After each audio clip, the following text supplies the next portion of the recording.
Hello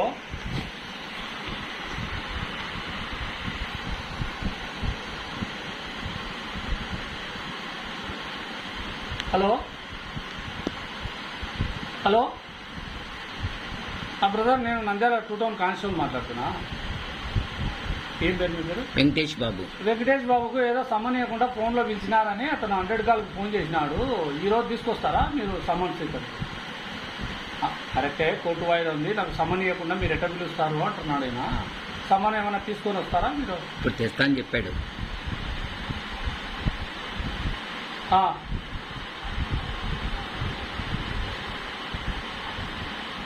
అవునవునులే, రేపు తీసుకొని వస్తావా అయితే? ఓకే,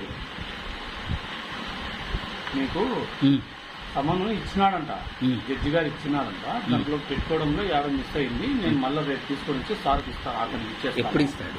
కోర్టు టైం అయినా ఏంది వచ్చి ఇచ్చేది నాకు? కోర్టు టైంకు ఇవ్వకపోతే నేనేం లాభం చెప్పండి? పోగొట్టుకునేది మీ తప్ప అని అబద్ధం చెప్తున్నాడు. మిస్టేక్ కాదు ఇది. 100% వాళ్ళ బెదిరింపులకు భయపడి ఇవ్వలేదు అంతే. 100% చెప్తాను. నేను కాబట్టి రికార్డ్ చేసుకోండి. ఓపెన్ గా మాట్లాడతా. నేను ఎవరో తెలుసు. మీరు ఓపెన్ గా మాట్లాడతారని మాకు తెలుసు. పోలీస్ ఫేవర్ అని మాకు తెలుసు. మరి అట్లాంటప్పుడు ఏంటంటే ఇప్పుడు మామూలుగా కొన్ని ఇప్పుడు మాకు కూడా ఉంటాయి. మామూలుగా వాస్తవంగా మాకు సమాధానం ఫోన్ చేస్తారు. ఎవరికైనా కానీ అడ్జస్ట్ అవుతా సార్. నాకు కూడా తెలుసు. కామన్ సెన్స్ ఉంది. అంత మూర్ఖంగా మాట్లాడటం కాదు. మీ కేసుల వల్ల నా కేసులో కావాలని వాళ్ళ బెదిరింపులకి వాళ్ళు ఎవరు అవతలడు కండేశాము, కండే ఆనంద్ వీళ్ళ బ్యాచ్ అనమాట. వీళ్ళ ముఠా ఇది.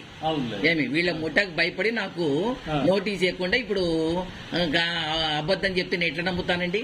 కరెక్టేలే. మీకు రేపు ఇస్తాడండి, ఖచ్చితంగా ఇస్తాడంట. మీరు ఇవ్వకపోతే మళ్ళీ మాకు ఫోన్ చేయండి. నో ప్రాబ్లం, నేను మాట్లాడతాను. సర్లేండి.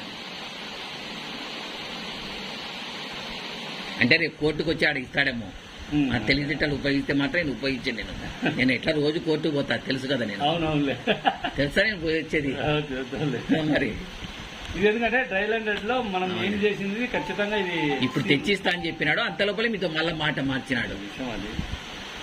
హలో సార్, పోయినాలే సార్, వచ్చిన అయిపోయిందిలే. సార్తో మాట్లాడినాను. పెడతానులే, గ్రూప్లో పెడతానులే. కొంచెం సార్. ఓకే.